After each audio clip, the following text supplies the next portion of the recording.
Uuemise lasteaed. Aastal 2010 avas Ridala vallavalitsus lasteaia, kuhu läks algselt 40 last. Praegu käib seal 42 last. Rühmade nimed on Vaarikas ja Murakas. Rühmad said nime Põldmare järgi. Kuna Ridala vallavalitsuse vapil on põldmare värvi, siis mõeldi, mis on sama magus ja sarnane nagu põldmari. Sellest ajast peale ongi rühmade nimed Murakas ja Vaarikas.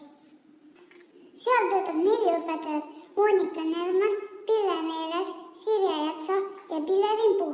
Nendel õpetajatel on ka abiks Kätlin Kroon, Heli Pojo ja Mari Tükke. Lasteaial on palju traditsioone. Ühiselt tähistatakse isade ja emade päeva, jõulupidu ja lasteaia lõpupidu, kus saadetakse 7-aastased kooliteele. Lasteaial on oma blogi. Blogis kirjutatakse sündmustest ja iseenda tegevustest. Blogiga alustati 2014. aasta augustis. Lasteaial on ka oma laul, mille autoriks on õpetaja Sirje Jatsa.